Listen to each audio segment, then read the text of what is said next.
हवामान खात्यान उक्तायल्लो अदमासा प्रमाण शुक्रार शेनवार वादळी वाऱ्यासयत पावस पडपाची शक्यताय आसा।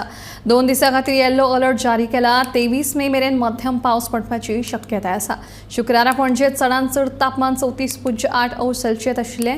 नुस्तेकारांनी खोल दर्यांत वच्चे न्हय अशी शिटकावणी हवामान खात्यान दिल्या। मान्सून आगमनाबद्दल आपण एक प्रेस रिलीज आपण इश्यू केलेली आहे। त्याच्यामध्ये आपण सांगतोय की 31 मे पर्यंत म्हणजे 31 मेच्या आसपास मान्सूनचं केरळमध्ये आगमन होण्याची आपण फोरकास्ट दिलेला आहे। आणि त्याच दरम्यानमध्ये आपल्या गोवा रिजनवरती पुढच्या म्हणजे आजपासून म्हणजे आजच्या या दिवसापासून पुढचे 7 दिवस पावसाची सुद्धा एक काही भागावरती पावसाची आपण चिन्ह देतो। आणि पुढचे 3 दिवस आपण थंडरस्टॉर्म आणि लाइटनिंग याची वॉर्निंग सुद्धा देतो आहे। सोबत मच्छीमारांसाठी सुद्धा आपण पुढचे 5 दिवस समुद्रामध्ये न जाण्याची विनंती करतोय।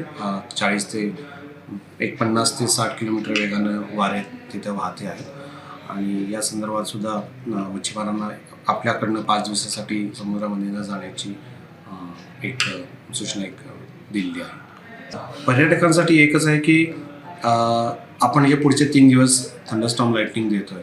सो या दरम्यान जे पर्यटक बाहेर आहेत किंवा डायरेक्ट एक्सपोज टू लाइटनिंग वगैरे आहेत, मोकळ्या भागावरती आहेत, सोबत एक म्हणजे जसं एक आहे की समजा आपली बॉडी ओली असेल किंवा समुद्रातनं जे बाहेर लोक असतात आपण झाडाखाली थांबलो किंवा हे मेन अट्रॅक्शन असतं लाइटनिंगला किंवा जास्त लाइटनिंग स्ट्राईक होण्याची जास्त चिन्ह असतात या दरम्यान।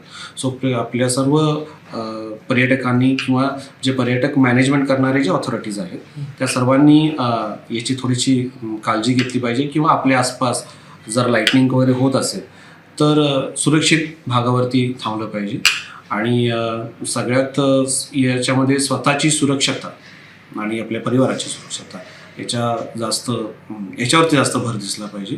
आणि जर आपल्यास कुठल्याही पर्यटकांना किंवा आपल्या जे त्यांचं मॅनेजमेंट करणारे आपले जे ॲडमिनिस्ट्रेटिव्ह लोक आहेत तिथं उपस्थित आहेत, त्यांनी जर लाइटनिंग आपल्या भागावरती दिसतंय किंवा क्लाउड अप्रोचिंग आहेत आणि जास्त लखलखाट विजांचं वगैरे दिसत असेल तेव्हा सुरक्षित स्थानावरती थोडंसं लोकांना जर नेलं तर त्यांच्या सुरक्षितेच्या दृष्टिकोनातून आणि एकंदर जे काही आपण जे अपरिचित घटनांपासून वाचण्यासाठी आपण याच्यावर योग्य दक्षता आणि खबरदारी घ्यायला हवी।